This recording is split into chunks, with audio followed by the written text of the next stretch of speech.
একদা রাজা তকিশ তার গোলামদের একটি গোপন কথা বলেছিলেন এবং তা কাউকে বলতে নিষেধ করেছিলেন। 1 বছর সেই কথাটি তাদের মনের ভেতরেই ছিল, কিন্তু একদিন একজনের মুখ ফসকে তা বেরিয়ে গেল। আর মাত্র একদিনেই তা পুরো দুনিয়ায় ছড়িয়ে পড়ল। রাজা রেগে গিয়ে জল্লাদকে তাদের শিরচ্ছেদ করতে আদেশ দিলেন। মৃত্যুর মুখে দাঁড়িয়ে এক গোলাম রাজাকে এক কঠিন সত্য মনে করিয়ে দিল। সে বলল, মহারাজ, আমাদের মারবেন না, কারণ দোষটি আপনারই ছিল। আপনি যখন ঝর্ণার মুখ বন্ধ করেননি, তখন তা প্লাবন হয়ে গেলে পথ আটকিয়ে কি লাভ? নিজের মনের গোপন কথা কাউকে বলবেন না, কারণ যাকে আপনি বলছেন সে ও তো অন্য কাউকে বলবে। শেখ সাদী রাহিমাহুল্লাহ বলেন, কথা যতক্ষণ না বলা হয় ততক্ষণ আপনি তার মালিক, কিন্তু একবার মুখ থেকে বেরিয়ে গেলে সে আপনার মালিক হয়ে যায়।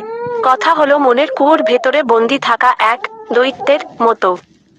একবার সে খাঁচা থেকে বেরিয়ে গেলে 100 রুস্তম মিলেও তাকে আর শিকল দিয়ে বাঁধতে পারে না।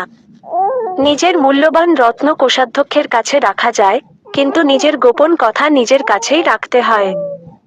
এমন কিছু বলবেন না যা জনসমক্ষে এলে আপনি বিপদে পড়তে পারেন। সূত্র, বোস্তা, শেখ সাদী রাহিমাহুল্লাহ।